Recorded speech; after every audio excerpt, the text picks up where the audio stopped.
غیر مسلم صرف دو قسم کی طہارت کا قائل ہے. ایک کپڑوں کو صاف رکھو, ایک باڈی کو صاف رکھو. اس میں بھی اتنا صاف جتنا اسلام نے حکم دیا وہ اس کے قائل نہیں ہے. اس کے آگے کسی اور قسم کی صفائی کے غیر مسلم قائل ہی نہیں ہے. سمجھ رہے ہو؟ حالانکہ صفائی کی اور بہت ساری قسمیں ہیں جس کے اپوزٹ کو قرآن نے نجاست قرار دیا ہے. ان میں سب سے پہلے ہے عقیدے کی صفائی. آپ کا عقیدہ گندا بولو نہیں ہونا چاہیے. عقیدے کی صفائی کے بعد ہے اعمال کی صفائی, عمل صاف کرو. خوراک کی صفائی, خوراک کیا ہونی چاہیے؟ پاک ہونی چاہیے آپ کی. پھر خوراک کی صفائی میں, پھر عمل کی صفائی میں دل کے اعمال کو بھی صاف رکھنا ہے اور جسم سے نکلنے والے اعمال کو بھی صاف رکھنا ہے. یہ والی قسم دنیا میں کسی مذہب نے اس قسم کو چھیڑا ہے ہی نہیں. کہتے ہیں آپ کا جو مرضی آپ کانسیپٹ رکھو, عقیدہ رکھو, آپ کا ہیڈیک ہے. ان چیزوں کو انہوں نے اتنا چھیڑا ہے جتنا ان کی دنیاوی زندگی سے, جن کا کمپنی کو جیسے ہے نا کہ وہ کہتے ہیں عمل, اگر کوئی چور ہے تو گندا عمل کر رہا ہے. وجہ اس کی کہ چوری کرنے سے آپ کے کمپنی کو نقصان ہوگا, آپ کے کنٹری کو نقصان ہوگا. تو جتنا ان کی ذاتی مفاد پہ جہاں زر پڑ رہی تھی تو وہاں تک تو انہوں نے کہا کہ عمل کو صاف رکھو. جہاں ذاتی مفاد پہ زد نہیں پڑتی کسی کے تو جیسے مرضی ہو جاؤ آپ, یہ آپ کا ہیڈیک ہے. سمجھتے ہو گے نہیں سمجھتے ہو؟ میں مثالوں سے سمجھاؤں گا تو آپ کو سمجھ میں آئے گا انشاءاللہ. پھر بھی سمجھ میں نہیں آیا تو پھر کہیں اور بیان سنے جا کے. جس کی بات سمجھ میں آ رہی ہے اس کا سنے نا. عقیدے کی صفائی کیا ہے میں مثال سے سمجھاؤں گا, پھر بتاؤں گا تو بات سمجھ میں آئے گی. آپ کے ایک ابو ہیں, قطب الدین ان کا نام ہے. میں ستار وسیم کی جان چھوڑ کے اب قطب الدین پہ آ گیا ہوں, جو نام ہوتا ہی نہیں نا عام طور پہ. قطب الدین ان کا, کیونکہ ہمارے بھی اپنے کچھ ریلیٹو ستار بھائی نکلے ہیں. ابا آپ کے, ان کا نام کیا ہے؟ سبکتگین. اور مشکل کر دو نا تاکہ کسی کا ہو ہی نہیں. سبکتگین صاحب ہیں. ان ابا نے آپ کی خدمت کی, آپ کو پڑھایا لکھایا, ہر جگہ دعوتوں میں محفلوں میں اپنے ساتھ لے کے جاتے, تعارف کرواتے, یہ میرا بیٹا ہے. نادرہ میں بھی نام انہی کا ڈلا ہے, سب کو پتہ ہے دلائل کی دنیا میں یہ ابا ہیں, سبکتگین صاحب اس کے ابا ہیں. ایک دن آپ نے اپنے ابا سے کہا, ابا میں ابھی تک کنفیوژن میں ہوں کہ آپ بھی میرے ابا ہیں اور شاید وہ والے بھی ابا ہیں. اب بیٹا چاہے ڈیٹول سے نہا کے آیا ہوا ہو, عود کی خوشبوؤں میں نہایا ہوا ہو, آپ بولو گے یہ کانسیپٹ کے لحاظ سے پلید ہے, گندا ہے, معذرت کے ساتھ گالیاں دو گے, غیرت لیس آدمی ہے یہ, نفرت ہوگی. کسی بھنگی اس کی گندگی کی وجہ سے اتنی نفرت کسی صاف ستھرے آدمی کو نہیں ہوگی جتنی آپ کو اس کے عقیدے سے بدبو محسوس ہونا شروع ہو جائے گی. آپ بولو گے وہ بھنگی تیرے سے اچھا ہے, چمار تیرے سے اچھا ہے. آپ کے دو بیٹے تھے نا, ایک طرح بھنگیوں کی طرح رہتا ہے. آپ کو بتاؤ اسمیل کس میں زیادہ آئے گی؟ اسمیل سے مراد کہ جس اسمیل کی وجہ سے نفرت ہوتی ہے, آپ کو اس کے چہرے سے نفرت ہو جائے گی کہ یار تو کیا کر رہا ہے, تو مجھے باپ ماننے کے بجائے کسی اور کو باپ مان رہا ہے, یا میرے باپ ہونے کا انکار کر رہا ہے. دیکھو انسان کی نیچر ہے ہر بری چیز. دیکھو گندگی سے بھی نفرت کیوں ہوتی ہے کہ وہ بری ہوتی ہے. تو اصل نجاست کیا ہے؟ برائی, وہ اصل نجاست ہے. سلیم الطبع انسان, وہ انسان جو اپنی فطرت پر قائم ہو, اسے گندگی سے محبت ہوتی ہے یا نفرت ہوتی ہے؟ یہ محبت ہوتی ہے, نفرت ہوتی ہے نا. ہاں جو نیچر پہ قائم ہی نہ ہو اسے گندگی سے محبت شروع ہو جاتی. بھنگی کو گندگی سے محبت نہیں ہوتی, نیچر سے ہٹ چکا ہوتا ہے وہ. سمجھ میں آ رہی بات کہ نہیں آ رہی ہے؟ لیکن ایک نارمل آدمی کو ہمیشہ گندگی اور اسمیل بدبو سے کیا ہوگی؟ نفرت. تو یاد رکھو جو آدمی اپنی فطرت پہ قائم ہے اسے برائی سے محبت نہیں ہوتی, برائی سے نفرت, اور برے آدمی سے بھی نفرت. برے آدمی سے بھی اس کا دل اس کی طرف مائل نہیں ہوگا. جب پتہ چلے گا نا یہ آدمی ایسا ہے, چور ہے, تو ایک انسان کی طبیعت اس کی طرف سے کھنچتی ہے. دیکھو جب ہم کسی کی تعریفیں سنتے ہیں, یار یہ ایماندار آدمی ہے, یہ کبھی جھوٹ نہیں بولتا, ایک دم جذبات آتے ہیں نا, اس کی طرف طبیعت مائل ہوتی ہے کہ میں بھی جا کے حضرت جی سے کہ ہاتھ چوموں, حضرت جی سے گلے ملوں, اتنے اچھے ہیں. یہ انسان کی نیچر ہے, چاہے گورا ہو, کافر ہو, مسلم ہو, سب کی نیچر ہے یہ. تو اصل میں انسان کی نیچر یہ ہے کہ اسے گندگی سے نفرت ہوتی ہے. برائی سے نفرت ہونا اس کی علامت ہے کہ برائی بھی کیا ہے, ایک گندگی ہے, میل ہے, مانوی لحاظ سے میل ہے. یہ نظر نہیں آتا, محسوس ہوتا ہے. تو شرک سب سے بڑی گندگی اور نجاست ہے جس سے اسلام نے ہمیں بچنے کا بولو حکم دیا. لیکن دنیا میں اس نجاست پر نہ بیانات ہوتے ہیں, نہ اس نجاست سے اس دنیا میں انسانوں کو بچانے کی کوشش کی جاتی ہے. قرآن کہہ رہا ہے انما المشرکون نجس, مشرک نجس ہیں, نجس. فلا یقربوا المسجد الحرام, ان کو مسجد حرام کے قریب بھی پھٹکنے مت دو. تو یہ بھی بھائی ایک طہارت ہے کہ آپ اپنے نظریات کو شرک کی گندگی سے پاک رکھیں, اور یہ سمجھ میں بھی آسانی سے آ جاتی ہے. دیکھو آپ کسی شخص کے پاس گئے عزت کی وجہ سے نا, کہ یار یہ سنا ہے محلے کا دادا ہے, یہ محلے کا دادا ہے, اور یا دادے وادے کو چھوڑو, ونس اپون اے ٹائم دادے ہوا کرتے تھے, آج کل وہ دادے رینجرز نے مارکیٹ سے شارٹ کر دی الحمدللہ. تو یہ آئی جی ہے پنجاب کا, سندھ کا, یا فلاں کا, پولیس کا سب سے بڑا آفیسر ہے یہ صوبے کا. آپ گئے اس کے پاس. ایک انسان کی نیچر ہے کہ جو قابل عزت ہوتا ہے نا, انسان کے دل میں اس کی عظمت ہوتی ہے, چاہے وہ جیسا مرضی ہو, عظمت ہوتی ہے بہرحال. ایک اس کی طرف لگاؤ. آپ کسی بھی مشہور آدمی کو دیکھیں گے, چاہے وہ ایکٹر ہو, چاہے وہ عالم ہو, چاہے وہ بزرگ ہو, چاہے وہ چور ہی کیوں نہ ہو, انسان کا دل چاہتا ہے میں اس سے ہاتھ ملاؤں جا کے. یہ مشہور آدمی کو دیکھ کے انسان کی نیچر ہے, تھوڑی سی کھلبلی دل میں مچتی ہے اس کے, کیونکہ اس کی عزت ہوتی ہے نا معاشرے میں. تو لوگ کہتے ہیں یار میں عزت دار آدمی سے ملا, یا میں اس کے پاس بیٹھ کے سیلفی. یہ انسان کی نیچر ہے.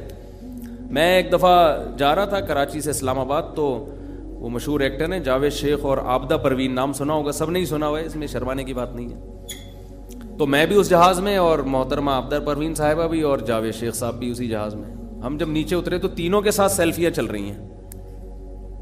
میں نے کہا ایک طرف مولانا صاحب کے ساتھ بھی سیلفی ہو رہی ہے, گلوکاروں کے ساتھ بھی سیلفی چل رہی ہے, اور اداکاروں کے ساتھ بھی چل رہی ہے. تو پبلک کا کھوپڑی سمجھ میں نہیں آ رہی کہ یار تم, ظاہر ہے کچھ ایسے بھی ہوں گے جو میرے ساتھ لے رہے ہوں گے, وہاں نہیں لے رہے ہوں گے. کچھ ایسے ہوں گے جو ادھر سیلفی لے رہے ہوں گے, مجھے لفٹ نہیں کرا رہے ہوں گے. لیکن کچھ تینوں کے ساتھ ہی لے رہے ہوتے ہیں. یہ جو تینوں کے ساتھ لے رہے ہیں, ان کو مذہب سے نہیں, ان کو کہتے ہیں کوئی بھی مشہور آدمی کے ساتھ ہماری سیلفی تو ہم دکھائیں گے. بھائی مین جب کوئی شو مارے گا نا کہ وہ عابدہ پروین ایسے گاتی تھی, آپ کہیں یہ یہی نا, یہ دیکھو اس کے ساتھ تو میں کھڑا ہوں, یہ کیا ہے, اس کی کیا اوقات ہے بھائی, جب چاہو سیلفی بنا کے کھڑے تو تم پتہ نہیں کیا سمجھ رہے ہو. تو یہ ہوتا ہے سیلفی کا ایک بڑا مقصد, محبت بھی ہوتی ہے لیکن یہ بھی ہوتا ہے بعض دفعہ. تو اب آپ گئے کسی عزت دار آدمی کے پاس, اس کی عظمت آپ کے دل میں, آپ گئے, سر آئی جی ہے جی, آپ بیٹھ گئے, آپ اس کے پاس جا کے.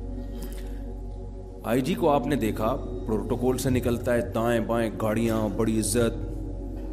لیکن آپ نے کسی آئی جی کو دیکھا کہ وہ کیا کر رہا ہے, ایک بھنگی کے پاس جا رہا ہے جو گٹر میں گھسا ہوا ہے. معذرت کے ساتھ, بھنگی میری نظر میں قابل توہین نہیں ہے, تو آخرت میں اعمال سے پتہ چلے گا کون جنتی کون جہنمی. لیکن مثال کے لیے تو مثالیں تو اسی دنیا کی سمجھائی جائیں گی نا. تو آپ نے دیکھا بجائے پروٹوکول کے کہ دائیں بائیں گاڑیاں ہوتی اس کے اور سلوٹ ہوتے, یہ کیا کر رہا ہے, ایک بھنگی کو نکالا اس نے اور اس کے سامنے جھکا ہوا ہے ایسے کر کے, سمجھ رہے ہیں, اور اس سے کہہ رہے کہ سر آپ پلیز میرا ایک کام اٹکا ہوا ہے, ٹھیک ہے نا, آپ میرا یہ کام, مجھ پر کسی نے ایف آئی آر کٹوائی ہے, آپ پلیز اس ایف آئی آر سے اب مجھے بچا لیں.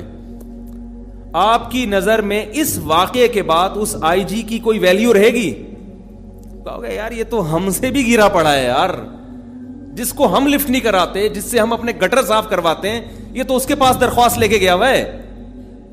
اس واقعے کے بعد آپ اس کے ساتھ کبھی سیلفی بنوانا پسند نہیں کرو گے. انسان کی جو ویلیو ہے نا اس کائنات میں, اشرف المخلوقات, تمام مخلوق میں سب سے زیادہ قابل احترام ہر انسان آئی جی ہے, چاہے وہ بھنگی کیوں نہ ہو.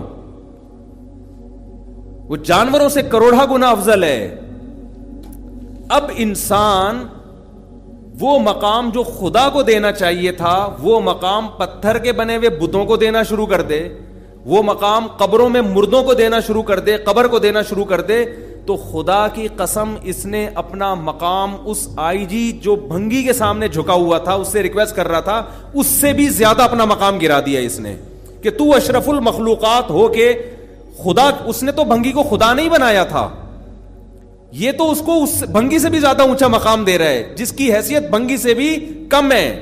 کوئی چوہے کی عبادت کر رہا ہے, کوئی قبروں کی عبادت کر رہا ہے, کوئی جناب بتوں کی عبادت کر رہا ہے. یہ بت بھنگیوں سے بھی کم درجے کے ہیں, اس لیے کہ وہ تو پھر بھی انسان ہے نا. آپ اشرف المخلوقات ہو کے جس کے لیے پوری کائنات بنائی گئی ہے, آپ اتنی عزت دار ہو کے آپ جھک کس کے سامنے رہے ہو؟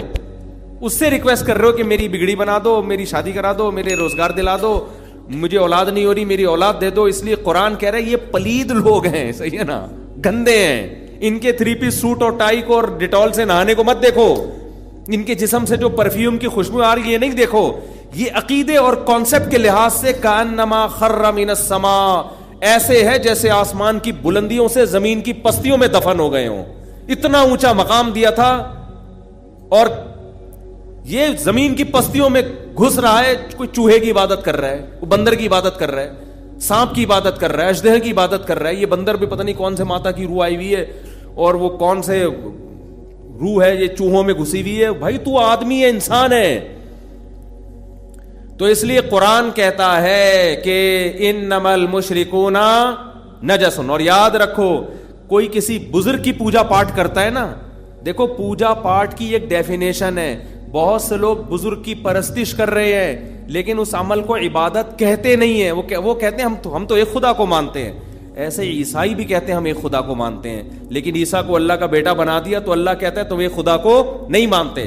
تو خوب سمجھ لیں آپ کا یہ دعویٰ کہ میں خدا کو مانتا ہوں, یہ دعویٰ اس وقت قبول ہوگا جب اللہ کی شرائط کے مطابق مانیں آپ. اگر آپ نے اللہ کے سوا یا اللہ یا رسول اللہ مدد یا غوث اعظم مدد اور قبروں سے آپ نے مانگنا شروع کر دیا اس سوچ اور کانسیپٹ کے ساتھ کہ یہ ان کو اللہ نے اختیارات دیے ہوئے ہیں, جب چاہیں یہ مدد کر سکتے ہیں, اس سوچ کے ساتھ اگر آپ مانگو گے تو آپ 100 دفعہ اپنے آپ کو کہو میں توحید پرست ہوں, اللہ آپ کے اس دعوے کو قبول کرنے کے لیے تیار نہیں ہے. اللہ نہیں مانتا کہ آپ توحید پرست ہیں. اللہ کہتے ہیں تجھے میں نے اپنے لیے بنایا تھا, میرے سامنے سر جھکا, تو اس بزرگ کو سمجھ رہے یہ عالم الغیب ہے. آج بعض لوگ جاہل پیروں کے پاس جاتے ہیں, وہ سمجھتے ہیں ان کو ہمارے سارے حالات کا پہلے سے پتا ہوتا ہے. او بھائی وہ تمہاری طرح کا انسان ہے یار, اس کو کہاں سے پتا ہوگا؟ لوگوں کا یہ تصور ہے کہ یہ ہمارے سب حالات جانتا ہے اور اس کو فیوچر کا بھی یہ بتا دیں. بزرگ پہنچے ہوئے ہیں, یہ بزرگ کیا ہے؟ بزرگی کا یہ کانسیپٹ اسلام میں ہے ہی نہیں. یہ پیغمبر کا کانسیپٹ نہیں ہے تو بزرگوں کا کہاں سے ہو گیا؟ مشرکین مکہ نبی صلی اللہ علیہ وسلم سے کے بارے میں یہی اعتراض کرتے تھے, مالی حاضر رسول, یہ کیسے رسول ہے, یاکل الطعام, ان کو تو بھوک لگتی ہے کھانا کھاتے ہیں, یہ تو روٹی کے محتاج ہیں, بیمار ہوتے ہیں تو دوا تلاش کر رہے ہوتے ہیں, انہوں نے تو نکاح بھی کیے ہیں, ان کی تو اولاد بھی ہوئی ہے. وَيَمْشِي فِي الْأَسْوَاقِ, اور بازاروں میں خریداری بھی کر رہے ہیں. بزرگ ایسے تھوڑی, پیغمبر ایسے تھوڑی ہوتے ہیں. پیغمبر تو بٹن دبائیں خوراک آسمان سے آ جائے ان کی. انہوں نے تو تجارت بھی کی ہے, یہ تو بیمار بھی ہوتے ہیں. ان کو تو بعض لوگوں نے کیا کیا, منافقین نے صحابہ کی ایک جماعت کو دھوکے سے لے جا کے قتل کر دیا, شہید کر دیا. یہ تو بھولتے بھی ہیں. صحیح بخاری کی حدیث, نبی صلی اللہ علیہ وسلم فجر پڑھانے کے لیے آئے, مصلی پہ کھڑے ہوئے, پھر آپ نے فرمایا یا ایھا الناس انما انا بشر مثلکم, اے لوگوں میں تمہاری طرح کا انسان ہوں, انسا کما تنسون, ایسے بھولتا ہوں جیسے تم بھولتے ہو. اور پھر آپ نے فرمایا مجھ پہ غسل فرض ہے جو میں بھول چکا ہوں. صفیں تیار کھڑی ہوئی ہیں, صحابی کہتے ہیں آپ گئے, غسل کر کے آئے اور آپ کے بالوں سے پانی ٹپک رہا تھا, آپ نے نماز شروع کی. آج کوئی امام یہ حرکت کرے نا, بوٹیاں بنا کے کووں کو کھلائیں گے لوگ اس کی. تو بھول گیا یہ کیسا, یہ امام ہے, اس کو یہی نہیں پتا کہ غسل فرض تھا.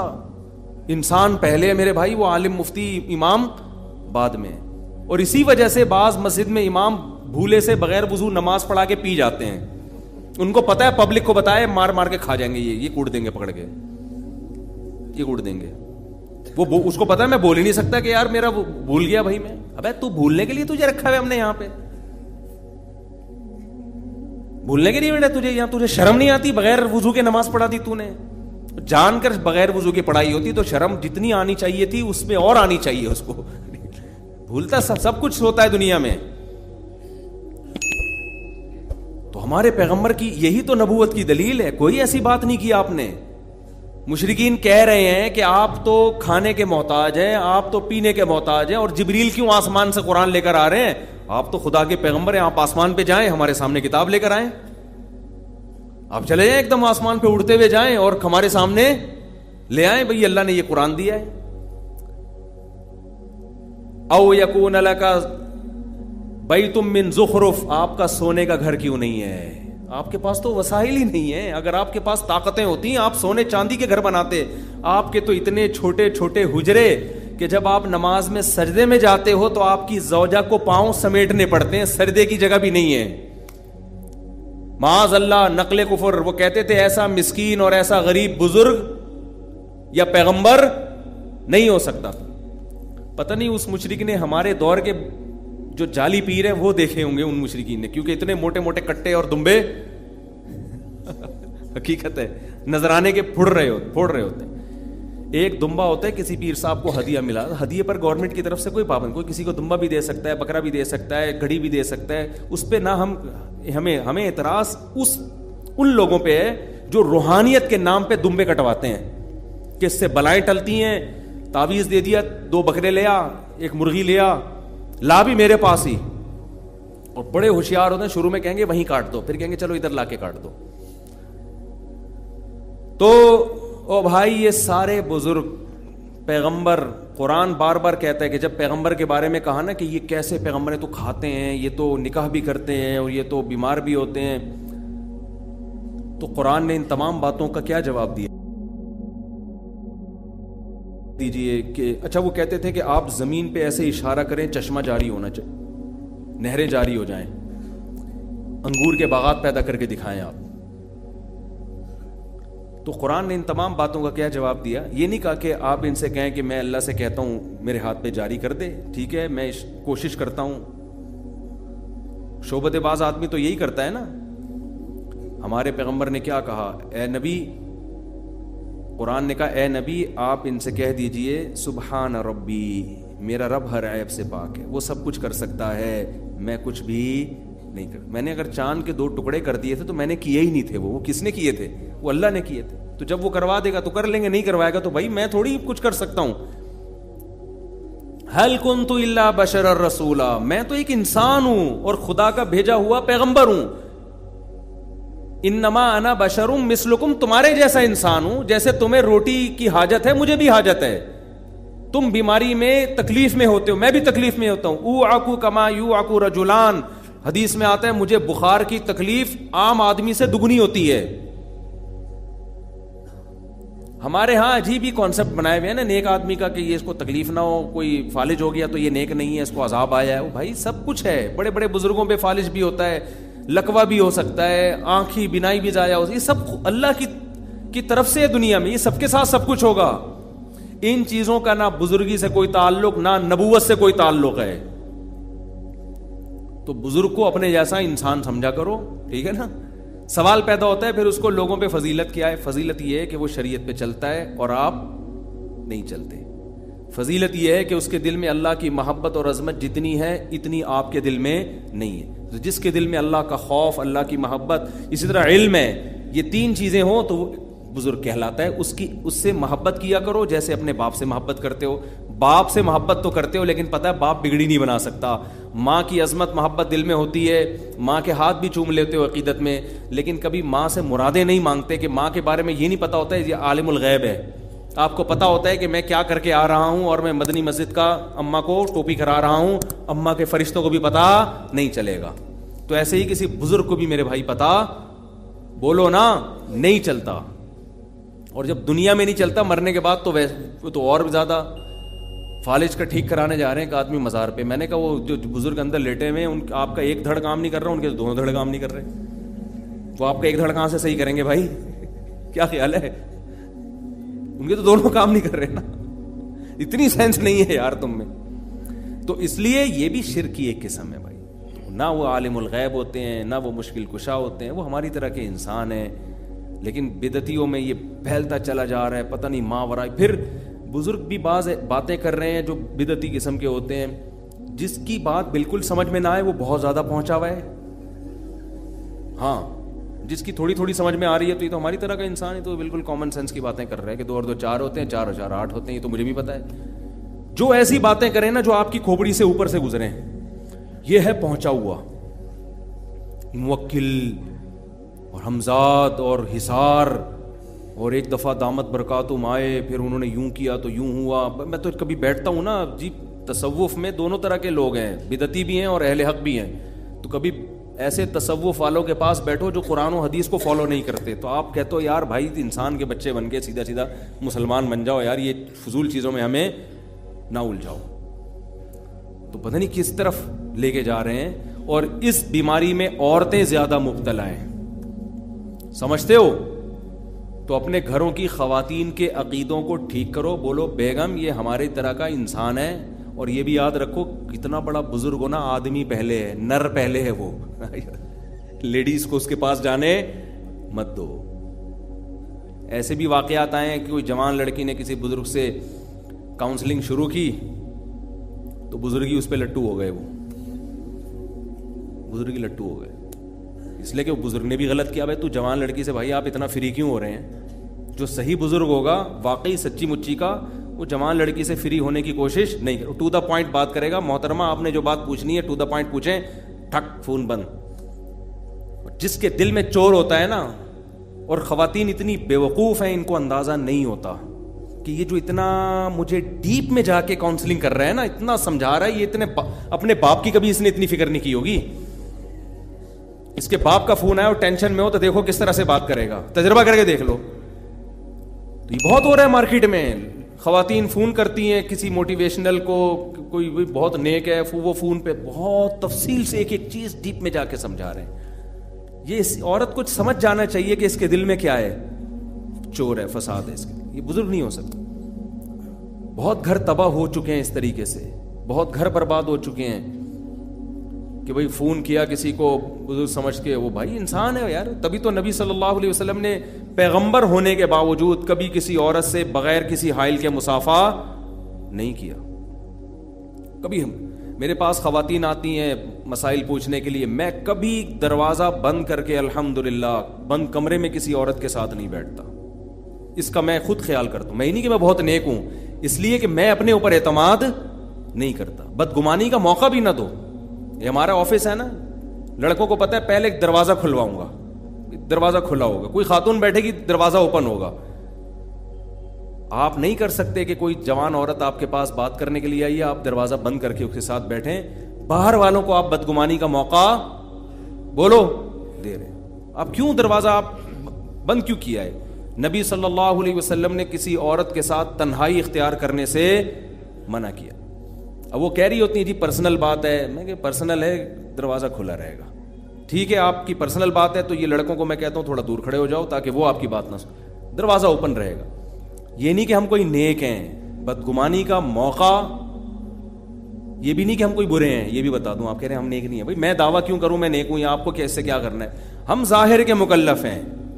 شریعت آپ کو یہ حکم. ایک دفعہ ایسا ہی ہوا, میں پنجاب میں تھا, ایک خاتون آ گئی کہ جی آپ سے بات کرنی ہے, آپ سے بات کرنی ہے, اور گھر میں بیٹھے. گھر میں, میں نے کہا گھر میں محترمہ ادھر ہی کھڑے ہوئے بات کر لیں. آپ گھر میں بٹھاؤں گا تو میری بیوی بھی بیٹھے گی ساتھ میں, اکیلے نہیں بٹھاؤں گا. نہیں جی آپ کی وائف کی عدم, میرے گھر والے بھی ساتھ تھے, آپ کی وائف کو میں نہیں, اپنے پرسنل مسئلہ ہے. میں نے کہا ٹھیک ہے, پھر دروازہ کھلا ہوگا, اور اپنی بیگم کو میں نے کھڑا کر دیا. میں نے ساتھ میں, اس کو بھی تو بدگمانی ہو سکتی ہے نا. اور جس آدمی کے ویسی شادیوں کے ارادے ہوں اس کے بارے میں تو آپ خود بدگمانی کا موقع دے رہے ہیں. ہماری بیگم کے پتہ نہیں ہمارے گھر میں ہی سیٹنگ ہو رہی ہے یار.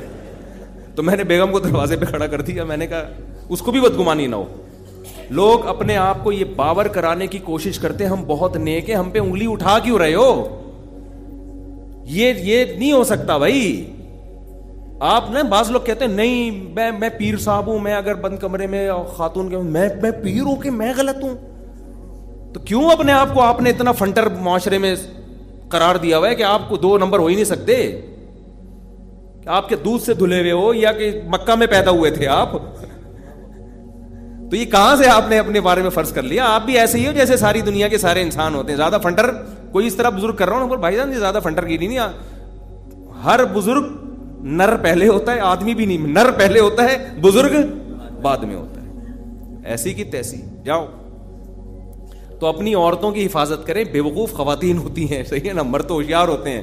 کوئی کسی پیر ویر کے جعلی پیر کے پاس جا رہی ہے نا, اب آپ کو کیا پتا چلے گا جعلی اصلی؟ تو اسی سے بھی بہت کچھ اندازہ ہو جاتا ہے کہ ریزرو کتنا ہوتا ہے وہ.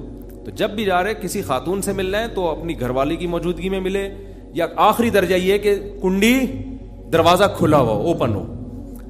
سمجھتے ہو؟ اس کے بھی بات اگر وہ کہتی نہیں بالکل پرسنل, اسے بولے بھائی کسی اور سے جا کے اپنا مسئلہ شیئر کریں, ہم یہ افورڈ نہیں کر سکتے. سمجھتے ہو کہ نہیں سمجھتے؟ تو خیر جلدی سے بات, بس 1 سیکنڈ ختم کر رہا ہوں. میں یہ عرض کر رہا تھا اسلام نام کس چیز کا ہے میرے بھائی؟ طہارت کا. تو طہارت میں صرف جسم اور کپڑوں کی طہارت نہیں ہے, سب سے پہلے کیا ہے؟ عقیدے کو پاک رکھنا. یہ والی طہارت بھی صرف اسلام میں ہے, اسلام کے علاوہ کہیں اور